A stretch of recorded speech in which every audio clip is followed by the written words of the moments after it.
Bem-vindos ao podcast Crer para Viver. Esse é o episódio de número 65, continuando e provavelmente dando um desfecho, para o tema a monogamia e a lógica da racionalidade transgressora. Essa é a 11ª parte, é o 11º episódio nesse tema.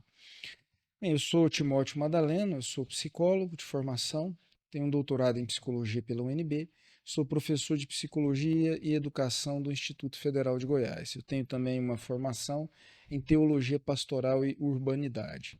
Professor Cláudio Ivan de Oliveira, também psicólogo.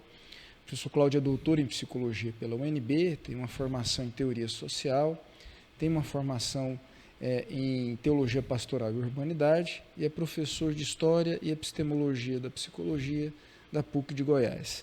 Professor Anderson Cleiton Pires é filósofo, teólogo, sociólogo. Ele tem um doutorado em sociologia pela Universidade Federal do Rio Grande do Sul e um doutorado em teologia e em hermenêutica bíblica pela Este de São Leopoldo. Vamos então retomar, sempre chamando a atenção dos nossos ouvintes e de quem nos assiste também pelo YouTube. O Spotify também passou a ser uma plataforma onde é possível ver em vídeo, né? As outras são de áudio. Lembrando que a gente está aqui cumprindo uma missão, que a gente entende que é uma missão dada por Deus, de olhar para a realidade, entender problemas que são pertinentes para a vida nesse mundo, tentar compreender isso, tentar ler criticamente a vida nesse mundo, fenômenos relacionados às nossas interações e à nossa vida aqui, para então propor um olhar para isso depois de ter entendido o problema à luz da fé cristã.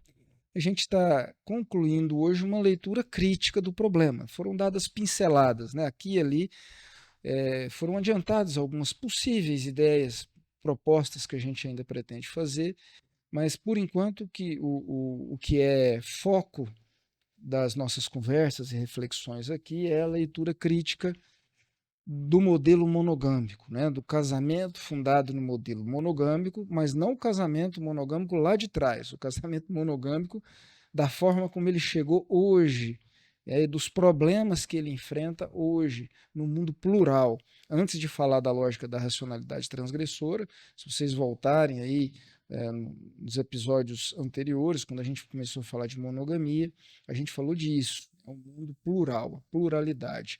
Tá? Então a gente citou isso, começou lá, e a análise mais crítica dessa segunda parte que fala da racionalidade transgressora a gente está começando hoje. Episódio passado, a gente deu uma ênfase maior no conceito de liberdade, e como no mundo em que há uma desescatologização, há uma, se o senhor Declínio da um moral. declínio da moral e, portanto, há um problema, em que a liberdade ela vai deixando de ser possível. O professor Anderson ela vai se disfuncionalizando, isso que a gente quis dizer. O professor Anderson comentou, olha, ela vai cruzando uma linha para o terreno da libertinagem. E no caso da libertinagem, o que significa isso? Você vai perdendo a sua liberdade porque você se torna escravo das sensações. Mesmo quando algo te faz mal, a sensação, te faz querer repetir compulsivamente aquilo. Um mundo sem fronteiras, sem limites. O professor Anderson comentou rapidamente sobre implicações disso para o contexto do casamento. Então vamos retomar e tentar dar um desfecho para isso agora. O professor Anderson vai começar nossa conversa. Professor Cláudio, então, por Sim, favor. quero fazer uma consideração a partir do texto que foi apresentado. Fala o título como está lá na... Esqueci o título como está na Gazeta do Povo. Só um minutinho. O bem e o mal, a escatologia da moral e a morte da cobiça. É isso aí.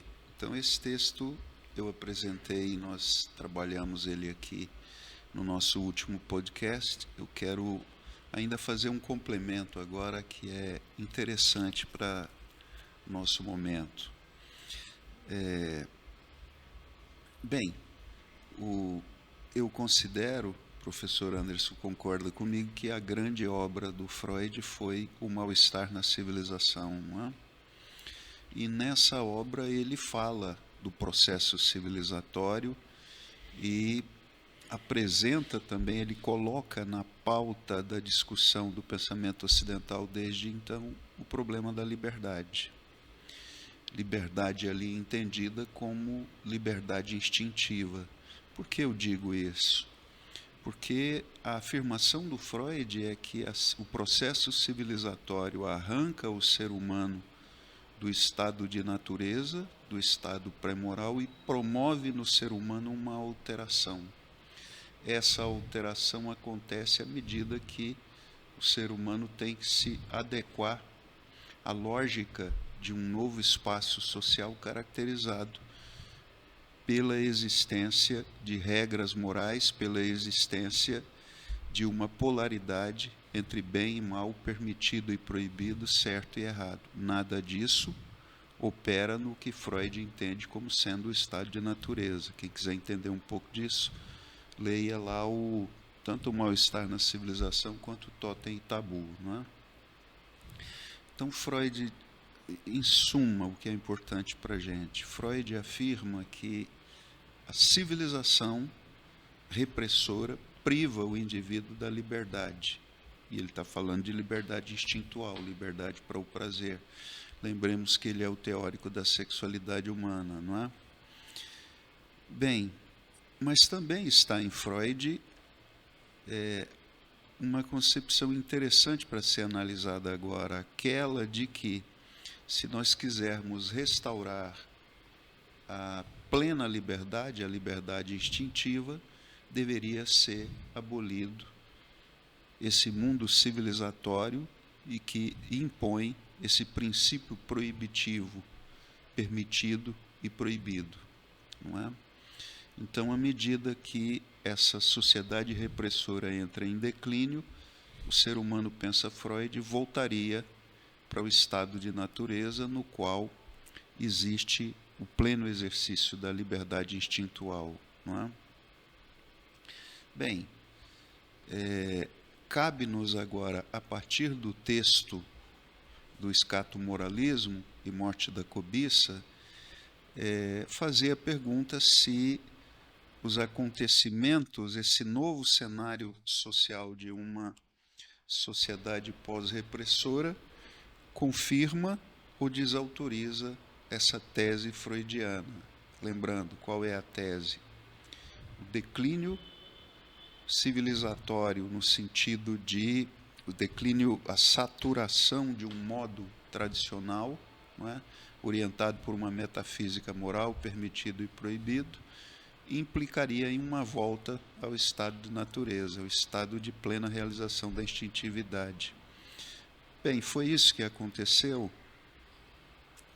De forma superficial, alguém poderia dizer que sim, mas lendo o texto com mais profundidade, o artigo do professor Anderson, fica claro que esta sociedade pós-repressora, ela traz componentes novos que fazem com que ela não possa ser considerada uma volta ao estado de natureza, porque nela acontece não só a revogação da autoridade da divindade, como dizia Hannah Arendt lá, entre o passado e o futuro, não é? Mas, em decorrência da revogação da autoridade da divindade, existe a revogação da autoridade da natureza, né? E, portanto, nesse mundo em que há um determinismo das sensações, voltando agora para o texto, não é? Um determinismo edonormativo, e que as fronteiras de identidades deixam de ser dadas por um componente tradicional e o indivíduo faz os movimentos em direção às boas sensações, oscilando e flutuando, fazendo flutuação ôntica das identidades e androgenização sistêmica, nasce um novo fenômeno de uma sociedade que é pós-natural e é transnatural. Um modo civilizatório caracterizado por algo que nunca esteve presente em nenhum momento da nossa história. Isso é inédito. É uma experiência. Nós somos jogados em uma experiência, um experimento. Não no sentido científico, com controles, mas algo que ninguém sabe onde vai dar. Uma novidade. Uma civilização transnatural. O que é uma civilização transnatural? É aquela na qual a biologia deixou de definir o limite dos movimentos dos indivíduos em direção a sensações que possam ser gratificantes. Até a existência da nossa sociedade, as regras da biologia nunca foram questionadas, não é? Agora, na nossa sociedade, em função do aguçamento do senso de liberdade para aproveitar todas as possibilidades de prazer, surge a pergunta: será que a biologia, dentro dos limites da biologia, nós vamos conseguir oferir todas as possibilidades, não é? Agora nós sabemos qual é o slogan da TIM agora. Imagine as possibilidades. Imagine as possibilidades. Antes era viver sem fronteiras. Agora imagine as possibilidades, não é? Tudo é possível. Casa com uma frase do Zygmunt Bauman também. Em um mundo que tudo é possível, todas as formas de vida são possíveis, nenhuma delas é segura, não é? O problema, professor Cláudio, já que o senhor citou o Bauman, é que a doença do eu moral acontece exatamente por essa diversidade da vida moral, sim, das opções, sim, das escolhas que são múltiplas, né?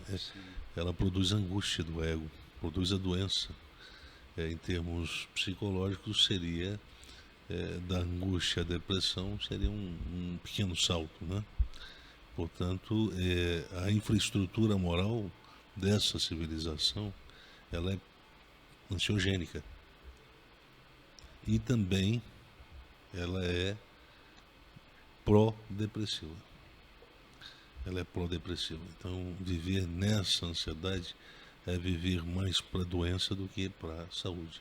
Por isso que o conceito pato-normativo se tornou quinhão dessa civilização. Sim. Né?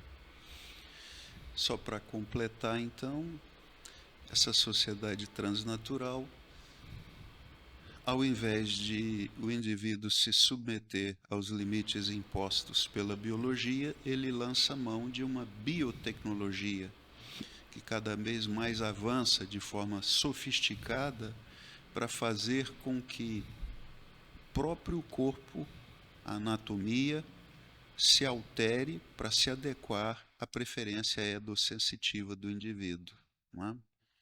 Então, existe um mundo em que a ordem é subjetivamente imposta sobre a biologia. A biologia não define mais limites para os meus movimentos. Se eu quero ir em uma direção e, de certa forma, os limites da minha genética, da minha anatomia me obliteram, eu lanço mão de procedimentos biotecnológicos para fazer a alteração. Então, mais uma vez, nós temos um mundo no qual os indivíduos olham para um futuro incerto, como está dizendo o professor, não é? Escolhas de altíssimo risco estão sendo tomadas o tempo todo sem um senso de prevenção escatológica acerca do que vai acontecer lá na frente. Você tem se fala, por exemplo, de uma epidemia de consumo de hormônio para o pessoal que quer ganhar massa muscular, não é? Isso tem consequências complicadas lá na frente. Para os que querem mudar também de identidade, né? Identidade sexual, né? Para os que querem mudar também a identidade sexual, não é? Então, para todo lado você olha e existe essas escolhas de altíssimo risco que poderão levar, e parece que já estão levando, a consequências muito complicadas à medida que esse processo se adianta, não é? Mas, resumindo, o fato de estarmos em uma sociedade transnatural desautoriza a tese do Freud de que o declínio da civilização repressora nos levaria a volta ao estado de natureza. Na verdade, tudo que se pode fazer na nossa sociedade, ou eu reformulo, não é? Na nossa sociedade tornou-se uma utopia viver de forma natural. Quem vive de forma natural não é competitivo. Eu me lembro dessa... rimando natural com natureza, né? Natureza é um modelo de vida dado. A Hannah Arendt, ela disse que não há só o declínio da autoridade da religião, mas existe o declínio da autoridade da natureza. Então a realidade, como ela é posta de forma inalterada, ela passa a não ser mais aceita. Eu acho que o senhor tocou na palavra fundamental, no conceito fundamental. Uma realidade posta de forma inalterável. É isso que esse novo modelo civilizatório não pode aceitar. E aí nós temos, séculos depois, um pensador europeu que complicou um pouco mais a vida do cidadão, a vida das pessoas que pensam no mundo ocidental. Ele diz que a verdade é a subjetividade. O pensador que fez essa afirmação é conhecido, né, o pai do existencialismo cristão, Søren Kierkegaard.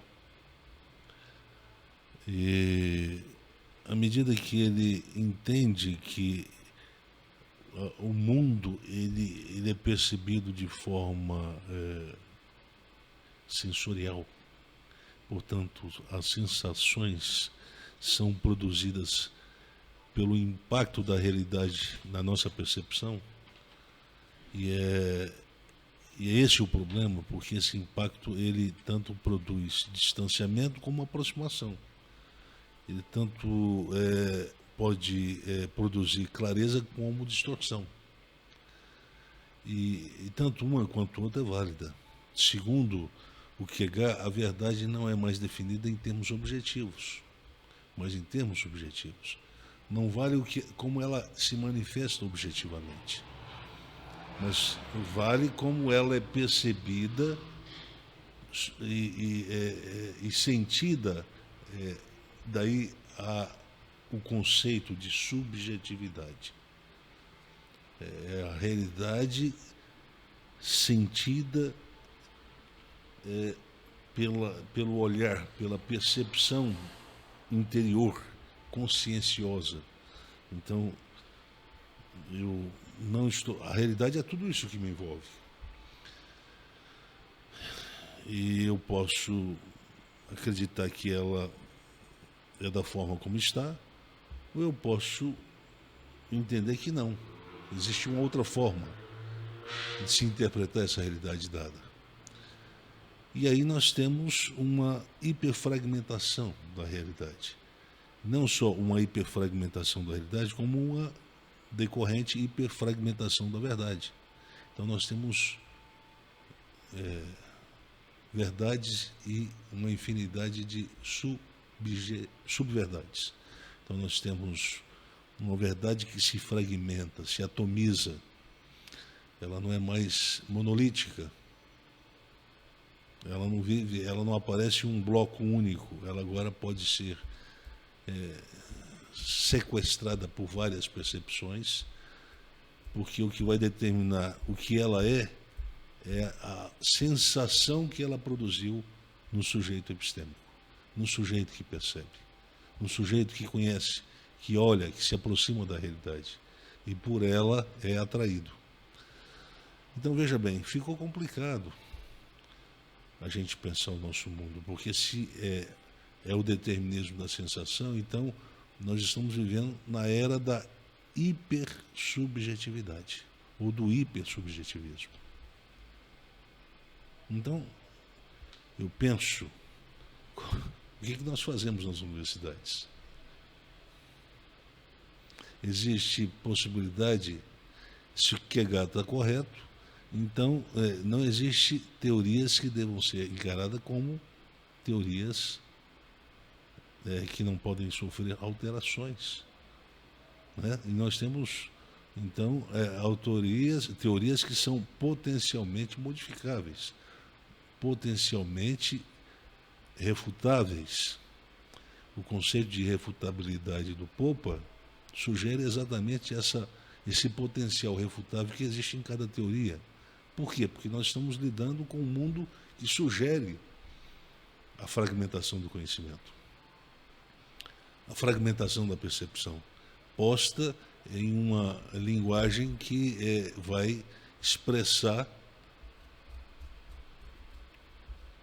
não a voz da verdade, mas a voz de quem não está mais preocupado em expressar a verdade. Dispensou, a verdade se tornou inócua.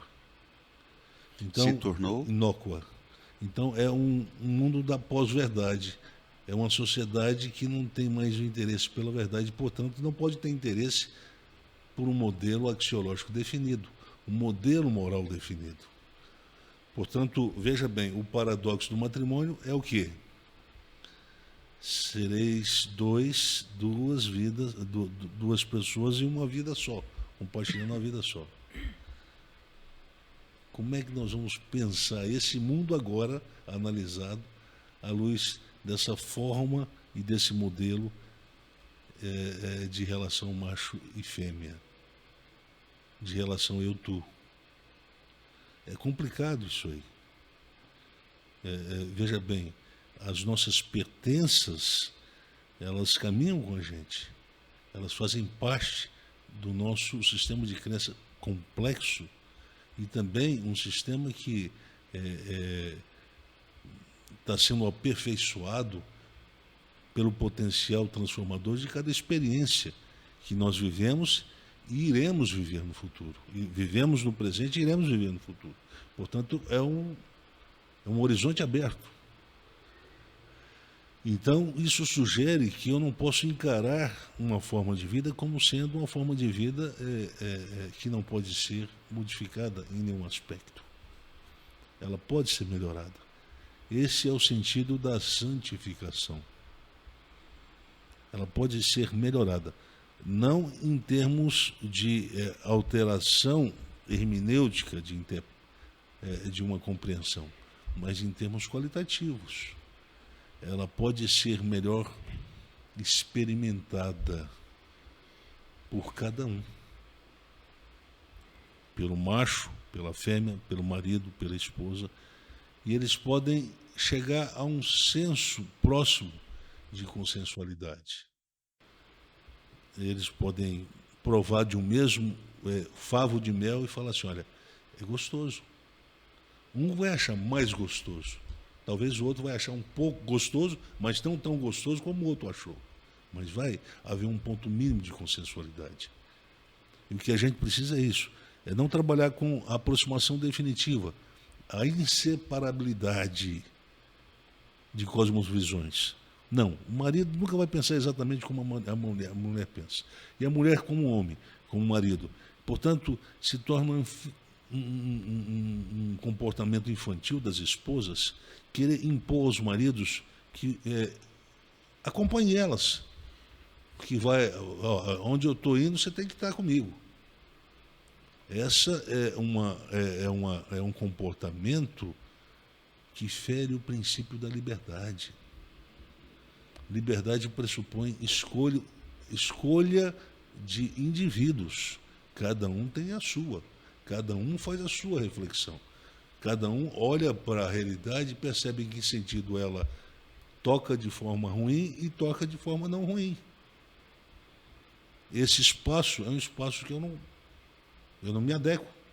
Aquele espaço é o espaço que eu me adequo melhor. Existe a possibilidade de a gente chegar a um consenso? Então, o problema é que os casais eles não pensam em consenso. Pensam a realidade em termos piramidais. As realidades, ou a realidade em termos piramidal. Aí a gente tem que fazer do macho uma espécie de ditador, de tirano, aquele que dá ordem. E isso revolta as mulheres. Por quê? Porque, em última instância, o que ela quer não interessa. Sempre vai determinar o que ele quer. Esposo, marido, não está aí, não está na relação para mandar de forma unilateral e, portanto, autoritária, né? Mandar na mulher, na esposa. Mas, da mesma forma, a esposa não pode usar. Porque existe uma onda no mundo cultural ocidental que favorece hoje muito mais as mulheres do que os homens. E todo mundo sabe disso. Existe até mulheres que já estão fazendo defesa de homens, porque estão percebendo que existe um movimento de tendência. É uma forma de vamos tentar corrigir um ato, um preconceito que foi culturalmente ratificado na sociedade ocidental, na civilização ocidental, que sempre favoreceu os homens em detrimento das mulheres, sempre colocando os homens no patamar, no andar de cima do estamento social e a mulher no andar de baixo. Vamos corrigir isso? Vamos. Agora, preferencialmente, nós criamos leis que favorecem muitas mulheres, mas muitas leis, e não criamos nenhuma que favorece os homens. Nós estamos criando uma realidade de desequilíbrio. Não chegaremos a um conceito de justiça e nem a um conceito de consenso. Por quê? Porque para chegarmos a um conceito de equilíbrio, nós precisamos viver com senso de justiça. Dai a César o que é de César e a Deus o que é de Deus. Dai ao marido o que é do marido, dai à esposa o que é da esposa. Não há competição. Não há aquele que tem mais vantagem em relação ao outro, nesse ou naquele aspecto da vida a dois. Será que é difícil pensar isso? E por causa disso, o paradoxo se torna potencialmente desagregador. Ele desagrega o quê? O potencial afetivo da unidade substancial, da unidade afetiva. Por isso que a gente tem hoje o contrato para dar o contrato social, o casamento como contrato social, para dar o resguardo, para salvaguardar certos direitos, caso essa instituição quebre. Então hoje a gente casa já pensando no fim. Tem muita gente que casa pensando no fim. Por isso que essa propensão a valorizar a cultura de acumulação de patrimônio no casamento se tornou o calcanhar de Aquiles do próprio matrimônio, no modelo monogâmico. Por quê? Porque os casais gastam a vida para o trabalho. E por que eles trabalham tanto? Para ganhar sempre mais. O termo pleonexia, que em alguns casos é traduzido por avareza, mas, na verdade, não é avareza, é necessidade de acumular benefícios que são, à luz da fé, considerado desnecessário para a manutenção do equilíbrio da vida, do ego das pessoas considerados individualmente, da mulher, do marido. Por que você precisa ganhar tanto na vida? Por que você precisa construir tanto? Por que você precisa trabalhar tanto? Esse modo de vida corrói eu diria, a base afetiva da relação.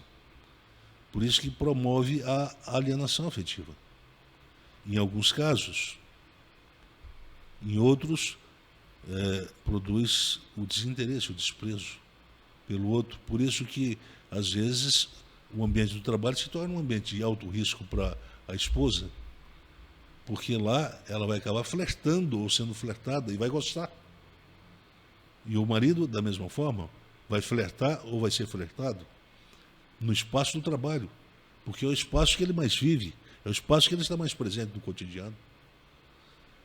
Então, o trabalho com essa finalidade de produzir acumulação se tornou o calcanhar de Aquiles desse modelo monogâmico.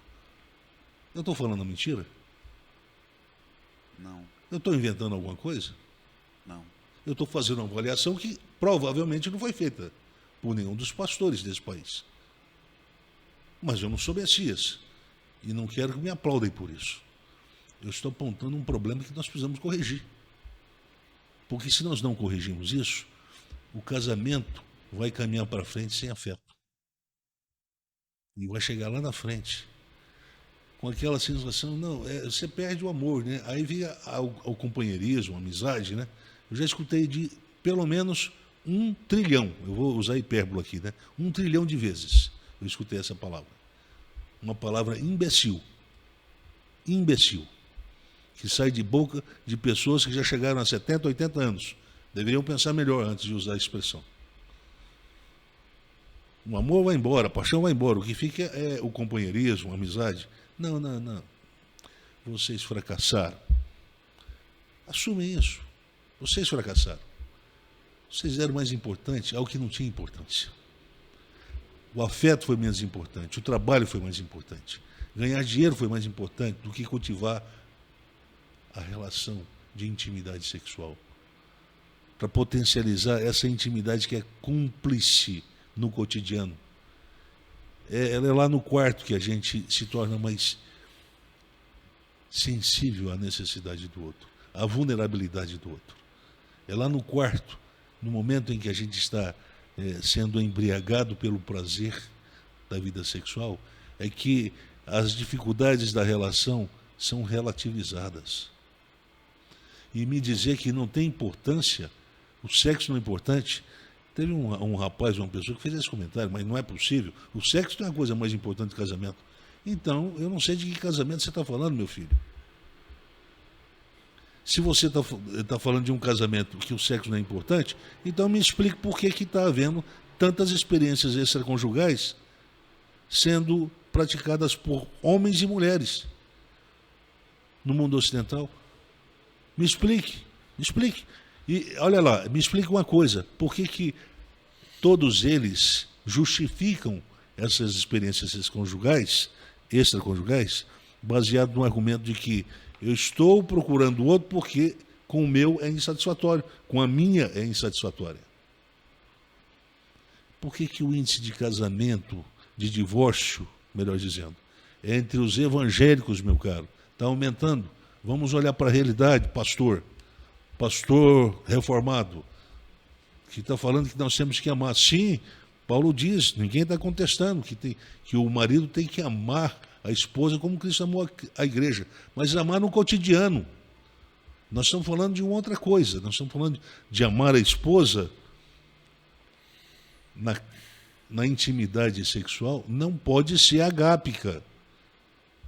Eu não preciso nem falar isso, explicar isso, né, pastor? O senhor é uma autoridade. Basta entender com sobriedade o que está ali, ó, exposto, e usar o bom senso na prática de uma hermenêutica. Então vamos dizer uma coisa. Primeiro, nós falamos sobre a fragilidade do modelo. Nós não propomos a extinção do modelo, mas a fragilidade. Por que ele se tornou frágil? Aí nós colocamos a primeira coisa, a cultura do patrimonialismo criou uma invenção. O afeto vem em segundo lugar, porque em primeiro vem o trabalho. E os casais vivem no trabalho. Quando os dois não trabalham muito, um trabalha demais para bancar as guloseimas dos dois. E aí é uma tendência, eu me lembro quando eu lia revistas especializadas de casamento, matrimônio, uns 20, 30 anos atrás, eu me lembro que certas análises eram feitas, muito interessante, né? O problema é o seguinte, que essa moçada de hoje, elas querem chegar à riqueza antes dos 30 anos. E aí eles correm, eles se esforçam para trabalhar, para se dedicar, é o dinheiro. O dinheiro se torna Deus. Se torna valor absoluto. E aí não é mais a relação, não é mais a esponja do afeto, que deve banhar eu diria, de negociações que são estabelecidas consensualmente pelos casais, que é o importante. Não. Aí agora estabelece uma competição. Eu quero provar para minha família, eu quero provar para a minha esposa a minha virilidade, não pela via da intimidade sexual, da minha performance, minha capacidade de dar prazer e de sorver o prazer, mas pela minha capacidade de ser competitivo, dando à minha família, à minha esposa, uma vida de princesa. Ora, isso é uma besteira. E eu já escutei isso de quantas pessoas? Então veja aí, primeiro concorrente. Segundo, a hierarquização. A hierarquização, eu diria, a piramidização da estrutura social ou da estrutura conjugal criada pelo modelo da monogamia, dificultou a mulher, dificultou para a mulher encarar o marido não como uma ameaça. Deixa eu tentar melhorar meu raciocínio aqui. Por causa dessa estratificação de posições, o superior, o macho, e o inferior, fêmea, causou nas mulheres um ressentimento incurável, porque não se trata de maridos oprimindo mulheres, mas de culturas produzindo comportamentos, eu diria quase que obuficados dos maridos, no sentido de obedecer padrões de opressão. Os maridos oprimem as mulheres o tempo todo, e tem que dizer, olha, mulher burra é pleonasmo. Isso virou piada, isso virou piada de apresentador de teatro. As mulheres até riem, algumas delas, mas outras não, ficam contrariadas. Porque, na verdade, com essa estratificação de privilégios, nós entendemos de forma incorreta o que Paulo diz sobre mulher, sejam submissas aos vossos maridos. Mas a submissão lá não é em termos políticos e nem hierárquicos. É outra coisa que já foi colocado, já foi falado no podcast. É só vocês pesquisarem no nosso aparato disponível que vocês vão achar isso lá. Veja bem, esse é um segundo problema que o modelo da monogamia esponjou ao longo da história da cultura, da civilização. Então, isso trouxe prejuízo. Por quê? Porque a mulher, em boa parte dos casos, passou a ser considerado objeto para o marido, objeto na cama. Ela não considerada uma pessoa que tinha direitos ao prazer tanto quanto eles. Direitos iguais. Direitos ao prazer tanto quanto o marido. E aí o marido passa a tratar, objetifica a relação, a mulher no ato do sexo, no ato da relação sexual, não dá o prazer que ela queria sentir, capitaliza uma falsa noção de prazer, porque na verdade o que ele quer não é o prazer, é simplesmente chegar ao orgasmo e pronto, e vira para o lado e dorme. Isso tudo são defeitos da nossa estrutura monogâmica. E aí vem um rapaz falando que eu estou querendo destruir a monogamia. Não, meu filho. Preste atenção. Abra melhor os seus ouvidos. Tenta escutar melhor. Você está distorcendo. Tem que ver o que está acontecendo com os seus ouvidos aí. Você está ouvindo uma coisa e distorcendo outra na mente. Ninguém está com essa proposta de querer. Agora, se isso não está presente, Então eu estou variando aqui. Garanto para você que eu tenho tempo suficiente de leitura, estudo e pesquisa nesse tema que não me dá condições de ser ingênuo e nem radical naquilo que eu estou fazendo aqui nesse momento. Outro problema que nós também trabalhamos aqui é porque dentro dessa estrutura monogâmica existe sempre aquele que se beneficia mais dela do que o outro. E nesse caso, a figura do macho sempre foi a que se beneficiou mais. A expressão kephalé no grego, usado para o marido, quando Paulo fala lá em Efésios, foi utilizado como se fosse autoridade política. Kephalé seria cabeça. Seria a autoridade que exige uma submissão, porque ele que aponta a direção. Está no singular, está na natureza dele mandar. Né? É como um pastor que segue com as ovelhas adiante. Agora, o pastor segue para preservar a vida. Então, o Paulo diz, olha, a liderança é dada para a preservação da vida da esposa. Esse é o sentido. Então, há uma finalidade. Vamos preservar a vida da esposa. Então, a esposa, ela não passa a ver no marido uma ameaça. Assim como a ovelha não vê no pastor uma ameaça. Assim como a igreja não vê no Cristo uma ameaça. Mas o modelo monogâmico produziu essa distorção. Novamente, digo para aqueles que são críticos, que eu estou querendo destruir o casamento. Isso não está acontecendo? Por que está havendo tanto divórcio assim?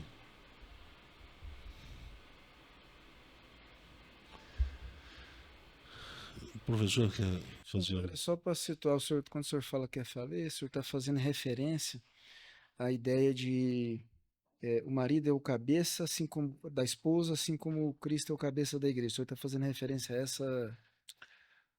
Não, kephalé. No sentido de que existe uma finalidade, uma função dada a cada parte da unidade, né? Da unidade substancial. Existe uma função que é dada para a esposa e uma função que é dada para o marido. O que falei é uma função dada para o marido. Mas isso não tem teor político. Não coloca ele em situação superior à dela, na estrutura da interação. Portanto, não existe a lógica de opressão. Não pode haver. Sim, isso foi traduzido como cabeça lá. Cabeça. E acabou assumindo essa conotação, né? Sim, é aquele que dá sentido, aquele que mostra a direção. Assim como o pastor faz com as ovelhas. Qual é o objetivo de mostrar a direção? É diminuir a importância das ovelhas? Não, ao contrário. É valorizar a importância das ovelhas. Então, quando é dada a direção, é para proteger as ovelhas dos riscos, proteger as ovelhas das ameaças e dos perigos que estão potencialmente assediando a própria vida das ovelhas. Isso é linguagem pastoral. Né? Então, Paulo não era um pastor. Paulo era quem? Um apóstolo. E como apóstolo, ele tem o cuidado de mostrar que se a igreja deixar de ter essa função de corpo que trabalha de forma unívoca e consubstancial e multiforme para a preservação do bem-estar de cada um, quer dizer, cada um preocupado em produzir o bem-estar, quer dizer, o meu ouvido está coçando, aí o meu cérebro manda o meu dedo lá.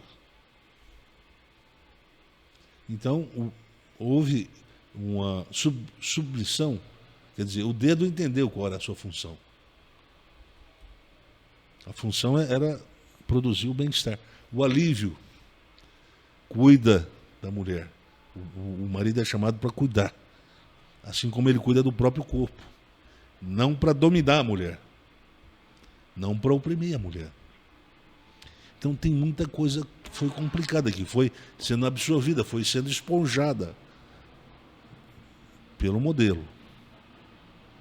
e foi gerando anomalias, distorções na estrutura das lógicas de interação, macho e fêmea, esposa e marido.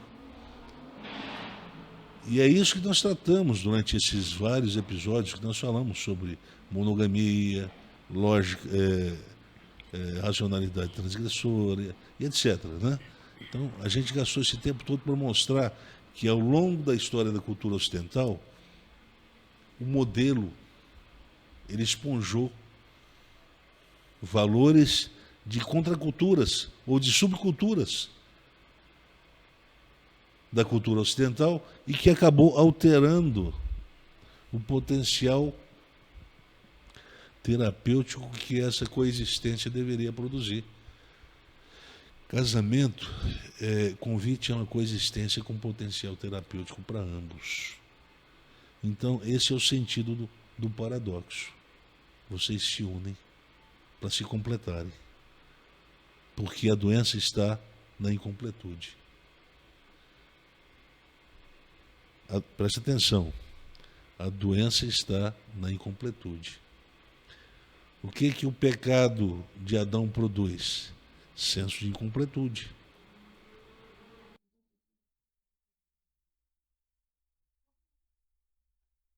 O casamento tem a proposta de produzir uma espécie de união. Não é uma união, é uma fusão entre duas realidades que ficaram com senso de desamparo.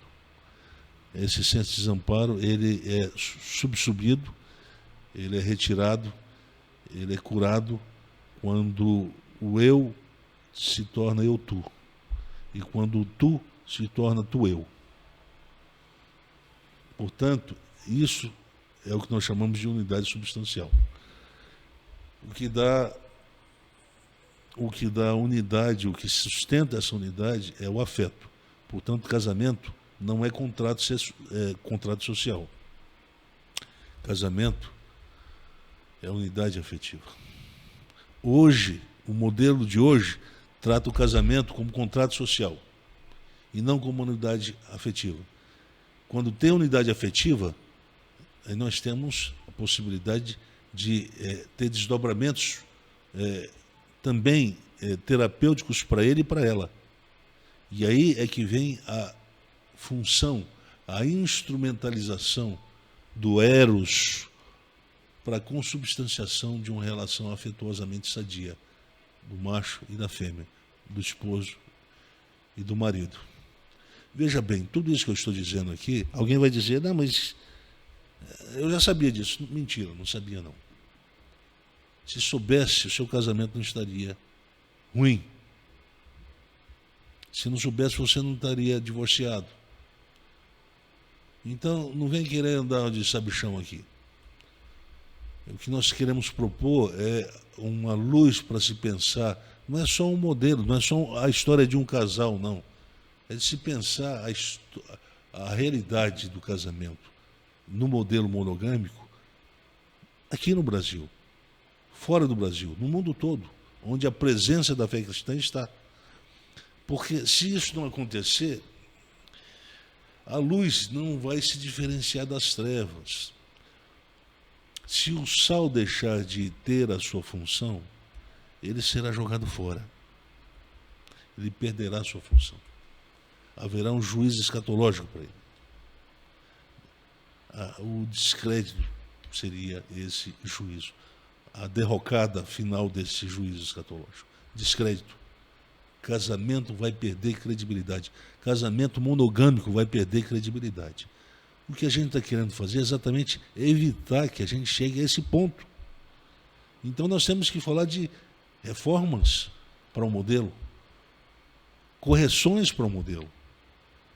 Nada disso fere o espírito da fé cristã, porque o princípio que está orientando a nossa crítica a esse modelo é o princípio da justiça, é o senso da justiça, é trazer equilíbrio para um modelo que desequilibrou, tornou-se injusto, favorece mais um do que o outro. Dá mais prazer para um do que o outro. Aliás, não sei se eu posso dizer prazer, né? Dá um pseudo prazer mais do que para o outro. Então, veja bem, essas são as anormalidades que estão presentes no modelo e que, se não for pensado de forma mais complexa, com mais completude, nós não chegaremos à possibilidade de evitar o inevitável, que é o modelo monogâmico descredibilizar a união de um homem e de uma mulher. Por isso, o caro pastor reformado, eu queria dizer ao senhor, é mais complicado do que o senhor sugere. Não é simplesmente amar a esposa como Cristo amou a igreja. Também, isso também faz parte, mas não só. É muito mais complicado, pastor. O lixo que está lá fora é muito mais mal cheiroso do que o senhor imagina. Parece que o senhor não está sentindo. Mas vamos lá. Apesar disso, admiro. Eu queria agora... nós temos quanto tempo ainda de... 20 a 30 minutos. 20 a 30 minutos. 20 minutos. Veja bem, tem uma expressão que o Paulo usa em Efésios, que ele diz assim, olha, portanto, vede. Essa expressão no grego, ela é bastante sugestiva. O blepo no grego tem a ver com uma percepção que implica participação do sujeito na vida do objeto. Portanto, há uma interação entre sujeito e objeto na construção dessa percepção para se chegar a uma definição clara daquilo que está sendo revelado da realidade. Então, o vede significa isso. Mas é muito mais do que isso, ainda sugere algo mais complicado, porque significa uma observação criteriosa, cuidadosa. O termo acuidade cai bem aqui. Quando a gente vai a um médico para ter um diagnóstico se a gente está ou não com pneumonia, né? Ele vai pegar um aparelhozinho, vai passar em várias partes do pulmão, na frente e atrás, vai fazer a ausculta para ver se tem algum elemento que sugere a presença de uma pneumonia, a confirmação de uma pneumonia no exame clínico, né? Exatamente esse é o sentido do blepo. E a expressão vede como andais, essa expressão andar no grego, ela tem sentido figurado, não é literal. Mas basta a gente entender qual é o sentido do andai. Quando a gente está andando na rua, na calçada, se a gente não presta atenção, a gente cai. E a gente machuca o corpo. A gente altera de forma ruim a vida do corpo. Porque quem cai dependendo da queda pode levar o prejuízo até a morte. Eu tive um tio que caiu, bateu a cabeça na calçada e morreu. Então, para evitar esse risco, ande atento na calçada. E, portanto, o sentido figurado, ele se refere à forma de vida. Por isso que o conceito nécio aqui é um conceito que vem da tradição rabínica, que vem da tradição sapiencial. Os rabinos gostavam muito da sapiência. Eles liam muito. Paulo, ele pegou muito dessa fonte, a fonte da cultura sapiencial. Ele conhecia muito, e não só a sapiência, mas também alguns sistemas filosóficos gregos que falavam muito da moral, o estoicismo, por exemplo. Influenciou um pouco a formação do Paulo. Veja bem de que forma você pode caminhar desatento. Adote a forma de vida dos, eu diria, dos hedonistas epicuristas. Eles não estão preocupados em perceber corretamente e com acuidade a forma de se viver. Porque para se viver com acuidade tem que se pautar limites de possibilidade de agir moral do eu que torne possível o outro viver sem ser ferido, sem ser lesado. Isso cumpre o senso de justiça. Portanto, um casamento que não obedece a essa ordem está existindo para morrer. Existe para morrer. Obviamente que alguém poderia dizer, mas como é que a gente poderia aprender tudo isso que o senhor está ensinando, professor? Eu diria o seguinte, a gente pratica, eu, o professor Cláudio, o professor Timóteo, nós praticamos isso muito em aconselhamento. Nós propomos um curso de aconselhamento, pós-graduação em aconselhamento, na PUC aqui, a Universidade Católica Pontifícia, Universidade Católica de Goiás. Ele está lá ainda até hoje, né, professor? Ele ainda está lá, ele ainda pauta como curso de pós-graduação. Nós só não iniciamos ele porque não fecha a quantidade de alunos que a universidade exige, né?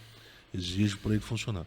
Eu sugiro uma coisa, quem quer aprender a aprofundar isso tudo que nós estamos tratando no podcast sobre casamento e outros temas associados, faça inscrição para o curso. Eu e o professor Cláudio somos coordenadores lá no curso, então faça a inscrição. E aí nós teremos condições de oferecer para vocês, de forma mais detalhada e com muito mais leituras, aquilo que nós estamos limitados pelo tempo, né, tentando passar para vocês aqui no nosso podcast.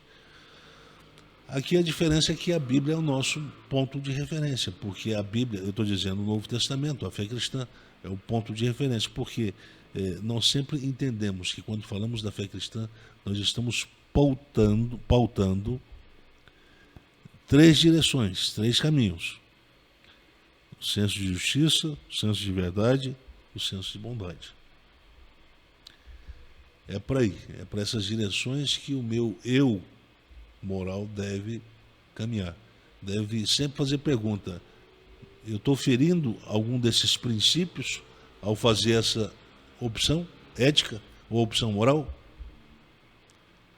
Por isso que o professor Timóteo sempre fala que tudo que a gente vai pensar aqui, a gente vai pensar tendo a fé como ponto de partida e de chegada. Do contrário, a gente faria a mesma coisa que todos fazem. Nós não estamos a serviço nem de igreja e nem de nenhuma instituição religiosa. Nós estamos aqui usando o dom que Deus deu a cada um para servir um chamado, para servir uma vocação. Mas não é uma vocação como foi tratada pelos calvinistas do século 17 e 18. Não é uma profissão. Porque nós não estamos tendo dividendo. Nós queremos que vocês entendam isso. Quando nós pedimos contribuição, nós queremos contribuição para manter, porque não tem igreja bancando a gente, e para ampliar as possibilidades de fazer isso tudo que a gente está falando chegar mais longe. Não tem jeito de fazer isso se não tiver dinheiro. A internet não dá tudo isso de graça para nós. Então, se você entende isso, contribua. Ninguém quer ficar rico com o dinheiro de ninguém aqui. E eu queria também dizer, para finalizar minha participação, que o modelo monogâmico ele se tornou um problema potencial para a racionalidade consensual, porque as experiências vividas, as experiências de vida pregressa, vividas pelo marido ou pela esposa, uma vez compartilhado, uma vez trazido à baila, à luz, e compartilhado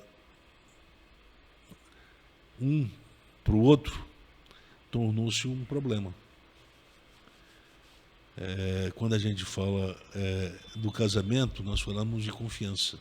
Quando nós falamos de casamento, nós falamos de confiança. Quando nós falamos de monogamia, nós queremos dá o reforço. Quando se fala de confiança, se fala de unidade.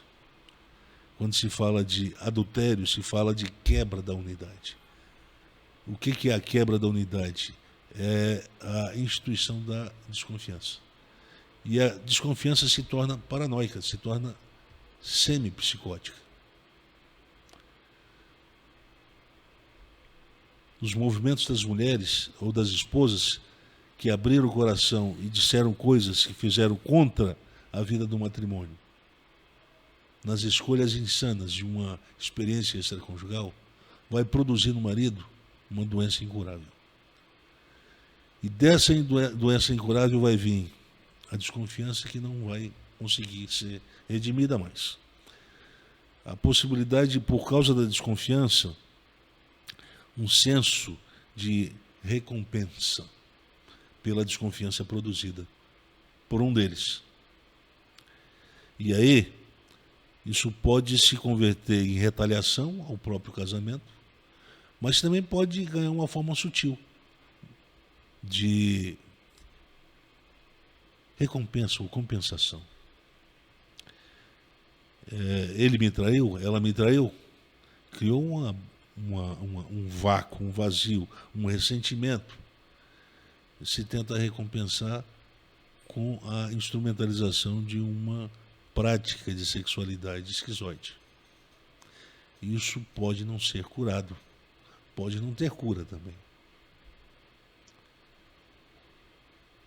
Ou o marido, por não ter coragem de fazer com a esposa o mesmo que ela fez com ele, ou a esposa não ter coragem de fazer com o marido o mesmo que ela fez com ela, que ele fez com ela,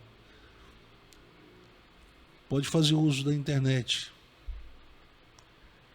Na internet ela pode realizar certas fantasias com outros homens virtuais que no fundo ela vai entender, não, isso não tem nenhum problema, afinal de contas ele fez isso, afinal de contas ela fez isso. E esse casamento já morreu. O afeto já apodreceu. Esse casamento não existe mais como unidade afetiva. Ele existe como contrato. Em algum momento, a realidade vai produzir a ruptura de forma factual. E aí vai vir um divórcio, e com o divórcio, cada um vai pegar a sua parte do patrimônio. A sua parte do patrimônio. E aí eu vou dizer, essa foi a finalidade, né, do casamento. É uma espécie de poupança para se fazer, para se ser beneficiado de médio e longo prazo, né? É uma poupança, vai investindo. Não no casamento, não no matrimônio, mas nas exigências que eu diria que a própria lei, propugnada pelo Estado, exige de cada um. Então, a juíza fala, né? Olha, o casamento é desse modelo. Então, tudo que é seu é dele. Ou a metade do que é seu é dele. Ou aquilo que ele herda é seu também. Ou não, não é. Então, existe esse vislumbre de uma racionalidade capitalística produzindo eu diria, a ambição de tornar o casamento uma forma de fonte de lucro. Para um ou para ambos. Isso tudo são anomalias que foram absorvidas, esponjadas, interiorizadas pelo modelo que está aí. E por último, o que o professor trouxe hoje, o professor Cláudio, ele falou de uma civilização que o eu moral, entre aspas, né, baseia-se para fazer escolhas, tomar decisão. E qual que é o critério? É o critério da sensação. Portanto, o critério da sensação Não tem nada a ver com cultura moral.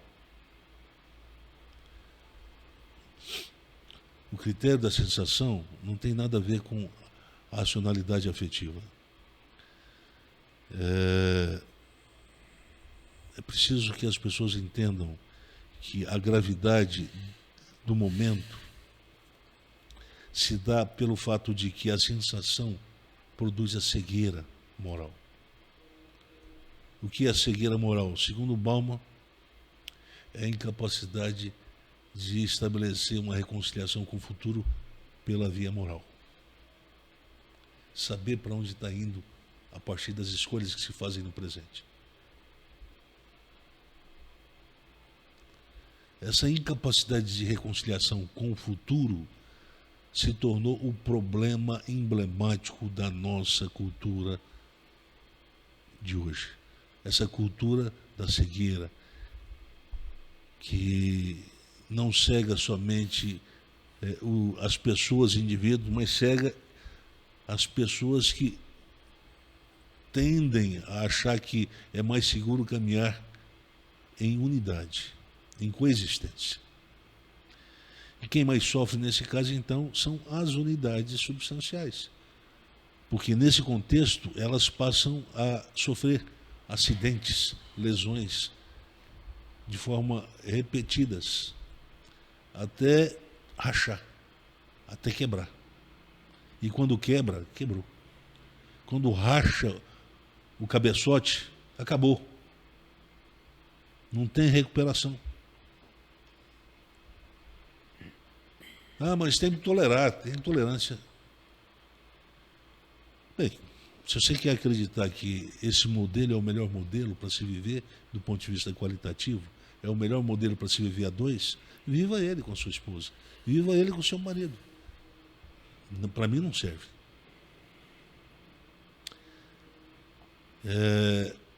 A sexóloga diz que monogamia e prazer sexual não caminham juntos. Eu tenho como provar para ela que caminham. Mas eu tenho que dizer que a racionalidade agápica proposta pela fé cristã e reafirmada no pacto da unidade afetiva de um casal pode ser planejada para ser esporadicamente aperfeiçoada, melhorada na convivência e na saúde da moral afetiva entre os casais e na prática do prazer que a vida sexual pode proporcionar para ambos. Sexo a serviço da manutenção da saúde moral da relação. Mas não é só para essa função. Mas é, sobretudo, para essa função. Porque a coexistência no modelo monogâmico não tem como sobreviver se a gente tira o sexo da base e do fundamento dele. Então, eu penso que aqui eu posso colocar um ponto final. Nós traremos nos próximos 2 episódios, nós traremos então uma proposta preliminar de alterações, de mudanças e correções que nós queremos propor a esse modelo de monogamia, baseado no senso de orientação moral que a fé cristã nos possibilita fazer, dá. Nós temos o compromisso com a fé cristã, e esse compromisso com a fé cristã, ele é um compromisso visceral. Nós temos compromisso com a fé cristã e com o Evangelho do Reino de Deus. É esse Evangelho que Jesus Cristo pegou quando esteve aqui. Esse Evangelho que se resume no conceito de reconciliação. Reconcilia-se um eu com tu e reconcilia-se um futuro com o presente. Esse é o sentido. O que é a reconciliação promovida pela fé cristã? Quando se fala de futuro com o presente, o conceito de prolepse. É a antecipação histórica de uma experiência prometida para o futuro, já vivida no presente. Em termos potenciais. Em termos de potenciais. Daí a expressão promessa. Né? Promessa. A promessa você já usufrui. A herança você já tem ela. O que é do seu pai é seu, mas você não está usufruindo. Mas o usufruto existe em potencial na herança. No entanto, você não toma posse ainda. Esse é o sentido do futuro do presente. Isso precisa ser pensado, porque tem muita gente que está desistindo de tudo, do casamento, da vida e de tudo, porque não consegue reconciliar mais o futuro com o presente. Acha que está velho demais, acha que brigou demais, não tem mais jeito, acha que não há mais possibilidade de se pensar em restauração de uma relação e de uma unidade afetiva, e aí se projeta para o futuro pior. Alguns conseguem sobreviver apesar disso, outros não. Outros ou vão para a depressão, ou vão para um lugar mais sombrio. Então eu queria que a gente pensasse em tudo isso. Agradeço muito àqueles que persistiram em caminhar com a gente. E não há da nossa parte nenhuma pretensão de sermos ouvidos como os únicos que estão detendo o capital do saber, o monopólio hermenêutico do discurso da verdade. Somos servos da fé cristã, servos tanto até mesmo do ponto de vista intelectual. Queremos que a fé cristã seja pensada, mas sendo ao mesmo tempo, produzindo ao mesmo tempo análises e reflexões, mas associadas a esse senso de serviço e de submissão ao senso de justiça, de verdade e de bondade. Porque o teólogo dizia o seguinte, um teólogo alemão, o Barth, ele dizia o seguinte, a exegese ela deve ser compreendida também como ética, porque quando eu faço interpretação da fé cristã para vocês que estão me ouvindo e vendo, eu tenho que compreender que existe uma função de alterar a forma como vocês não somente vivem a vida, como pensam a própria forma de viver. Então, nesse sentido, a minha interpretação é feita para produzir vida na compreensão da fé de vocês. E, nesse sentido, se transforma em ética. O que eu falo vai se tornar referência para vocês pensarem a forma de viver na fé daqui para frente. Esse é o sentido. A exegese, ela também é ética. Eu espero que eu tenha conseguido ajudá-los, né? O professor Cláudio também, o mesmo esforço que ele também empreende, o professor Timóteo também. Então a gente pode parar por aqui e a gente volta então na próxima semana, né? Se o professor Cláudio tiver alguma expressão. Tá ótimo, tá ótimo. Então a gente fica por aqui, né? Muito obrigado para quem ficou com a gente até aqui. Isso não é um fim da sequência ainda, mas eu convido vocês para ouvirem, porque nos próximos 2 episódios, pelo menos, eu acho que chega o desfecho mais esperado, a cereja grande do bolo, né?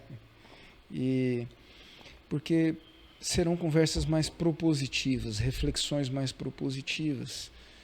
A fé cristã ela tem tanto esse interesse em fazer leitura do mundo para entender que doença ela tem que curar.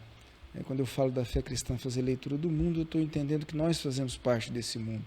Então, a gente está sendo chamado, cada um de nós está sendo chamado para olhar para a gente mesmo, para os nossos relacionamentos, para os nossos casamentos, para a nossa doença.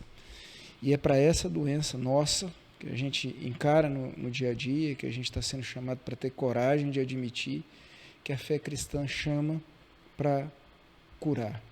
Então, venha ouvir com a gente nos próximos episódios, porque é isso que completa. Se a gente só fazer o diagnóstico e mandar o paciente para casa, isso não faria sentido. Então, agora chega a parte mais importante, e fale disso para as pessoas. Curtir e compartilhar é importante, é um primeiro passo, porque é muito simples, né? Apertar um joinha ali, mandar para alguém o link, isso é muito fácil de fazer, a gente faz sentado, a gente faz na espera do médico, a gente faz enfim, em qualquer lugar.